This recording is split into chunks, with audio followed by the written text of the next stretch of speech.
Hi, everybody in the Now group. Here we are again on my 70th. So, Iona, you are number 70 of these. I think you froze there a wee bit, Iona. Hopefully, you can hear me. But it's a beautiful picture of you holding your cup.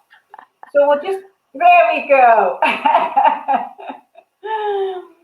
So we'll just crack on and see how it goes, because everybody is using the internet now and using all these features, Zooms, and there's another one I'm going to be trying, so many different ones. So we expect this going on. But, it doesn't matter, because it's great. We can still be in contact with each other. And that's what these broadcasts are all about. 100 altogether. As I said, I'm at number 70, 80, 90, 100, so I've still got another 30 to do. And I love it, because I'm learning about you guys in the Now group. And for those who actually watch these videos, these Facebook Lives, you are getting to know each other as well.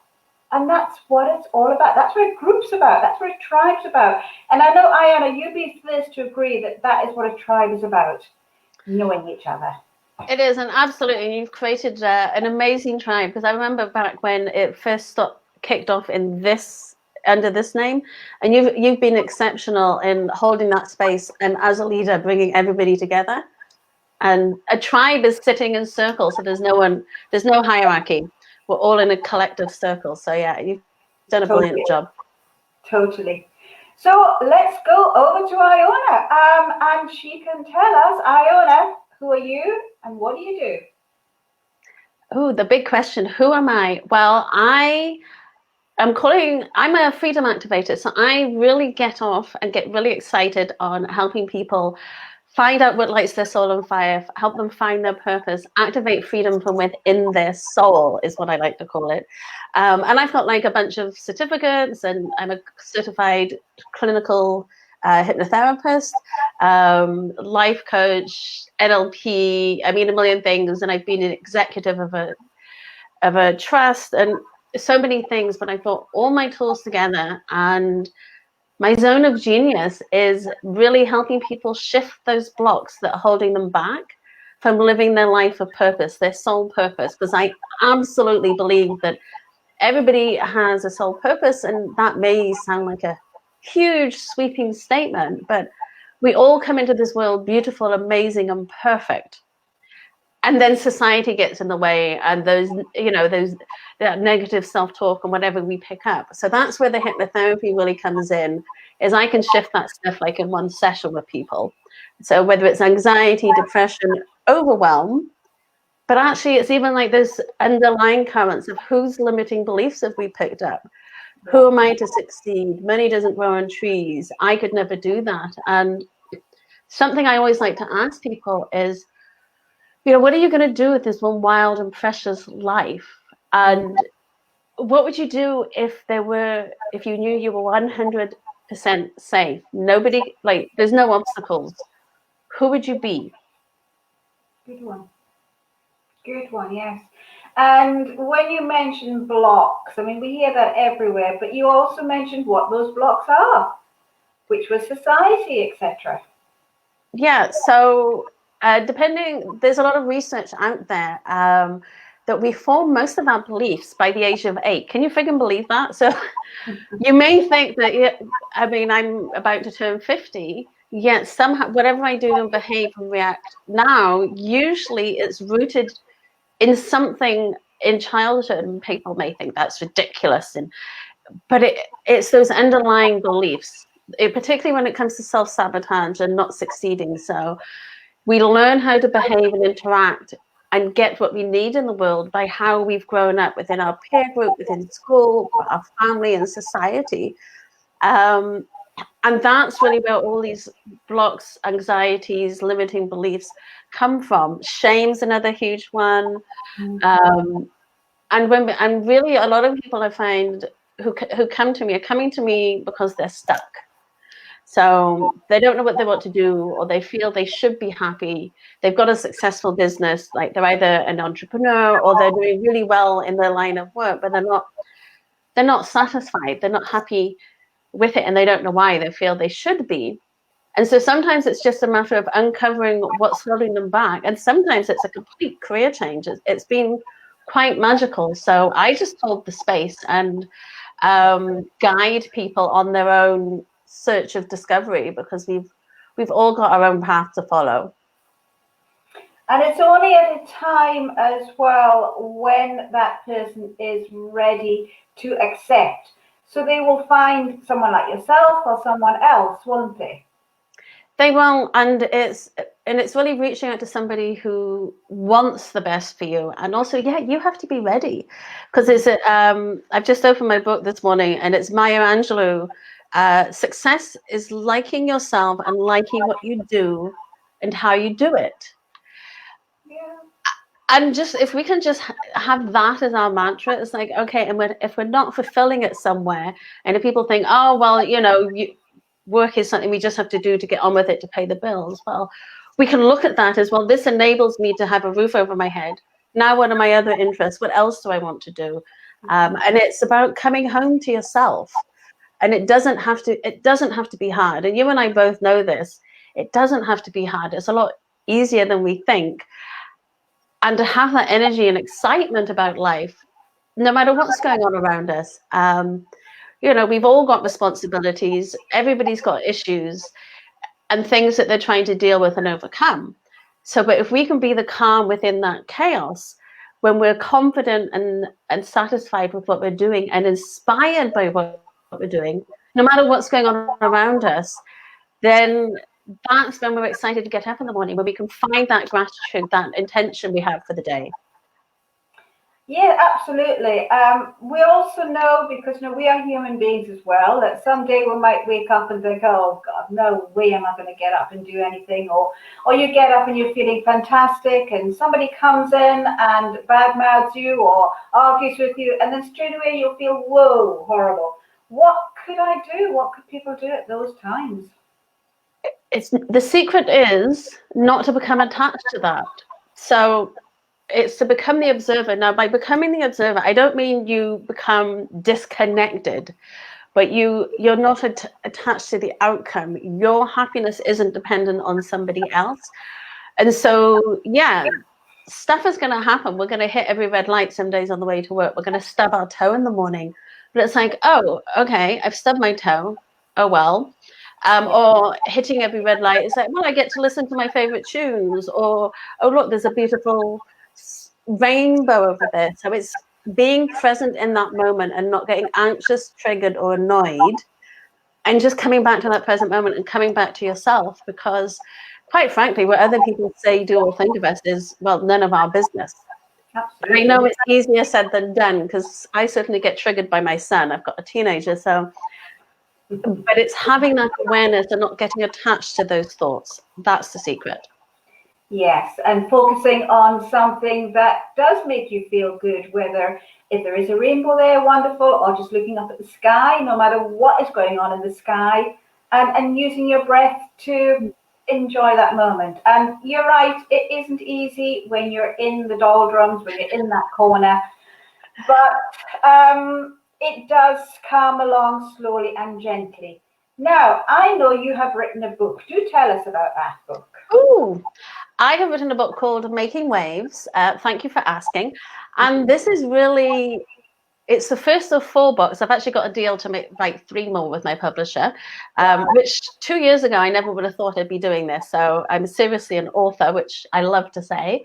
But this book is filled with practical techniques, peaceful practices, which is what I call the exercises, for people to help them on their journey to find what works for them. And it's techniques that have worked for me and that I use with my clients. And the reason I know this works is I have struggled and overcome depression, anxiety, suicidal thoughts when I was younger, and eating disorders and all those things, and alcohol and drug misuse. So it's not like I've just decided, oh, this will work for you, I think. These are all the things that I use, and I use them with my clients. So I'm like, they work. And it's a book that you can dip in and out of. It's not a huge linear story. It's not all about me. It's literally a few pages about my story and why I wrote this, and the crap I've been through, quite frankly. And then it's just stuff for the reader to figure out and dip in and out of and find what works for them, because maybe this meditation technique or this breath technique worked for me, but it doesn't for you. But so did you hear me then? No, go back on those couple of last sentences. Okay, so my job as the writer and as a hypnotherapist and life coach is to use my vast toolbox to find what works for each individual person. And that's what this book is. It's a journey of self-discovery and exploration. And really what I want the reader to find is tools and techniques that they can implement in their life every day to help them. Because let me see, it's 8 years ago I hit crisis point, and I was married, I was living in Texas, and I'm not the same person I was 8 years ago. And these were all things that helped me, because I was trying to change my husband at that point, and literally the marriage ended, so I guess I did change him. But I thought I needed to change my son, and I ended up moving back here to Scotland 4 years later over that period of time. But all that changed was my postcode. So I'd already started implementing some of these already, and then this is really when I got deep into it and just jumped in with both feet. And I know this stuff works because also when my marriage ended, my mother died, and I emigrated back to Scotland with a teenager. A lot. So, you know, when the shit hits the fan, if you have the coping techniques, you can get through it. You can get through it. And I love how you've entitled your book Making Waves, because that is what life is. Ups and downs, backs and forwards. And as you say, if you pick up even just one thing, it does help you at those given moments. Fantastic. Yeah, Iona, thank you for that. And I remember saying to you once before, is your name, Iona, been given to you because you lived on the island of Iona? And not because I've lived there, but my family has been going to Iona Island for 4 generations. So my great-grandparents had a house there. And now I'm just lucky enough that we still have family and relatives there. So I go back quite frequently. So I was named after the island. Wonderful. I love it when you do go back, because you send us on Facebook those gorgeous photographs, and I am so envious. Yeah. So it's fantastic. Thank you so much, Iona. And I know as well, if anybody's interested in knowing more, either about your book or about what you do, or even some tips or tricks just to help somebody get through a specific moment, you are willing. You've got a website, Facebook, and Messenger, of course. So they can get in touch with you that way. So I ask a different question to each member at the end. So the question I have for you is, if you could ask your pet 3 questions, what would they be? Oh, well, I have a spaniel. So let me see. I would ask her what it is she values in each moment, because we all have a dog. Well, those of us who have dogs, they're so freaking happy all the time, and every moment is their best moment. So I would want to know, you know, what's that? How does she do that? I would also ask her to explain her version of unconditional love, her understanding, because our dogs love us unconditionally.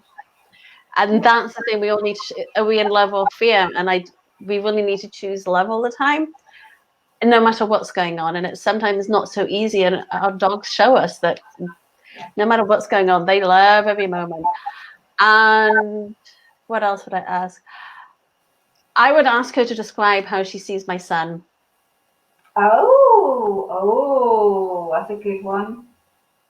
That's a good one.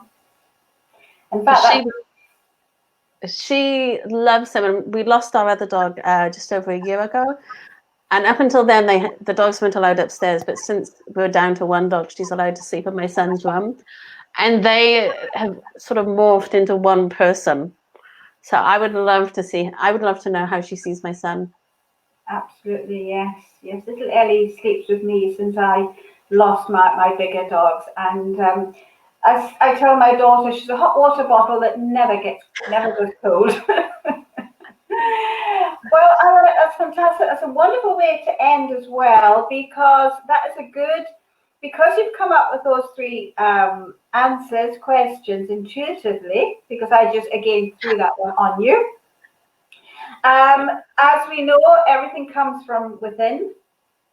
So maybe those are your questions as well. Yeah, maybe. Very nice, very nice reflection back there, Lindsay. Well, it's our work, isn't it? Yeah. Okay, well, thank you so much, Iona. Always wonderful to speak to you and also to be in your company. You're an effervescent lady. Well, thank you. All right. And thank you as well for those wonderful words at the beginning. I didn't thank you. I just sort of rattled on. Wonderful. So, everybody, and now that's it again for another Facebook Live. It's all about you broadcast. So, I shall be back again tomorrow and then the next 30 days for talking to one of you in Now group. And what else have I got to say? Nothing. Just go Bill. So it's goodbye from me, and it's goodbye from Iona. Bye. Bye-bye.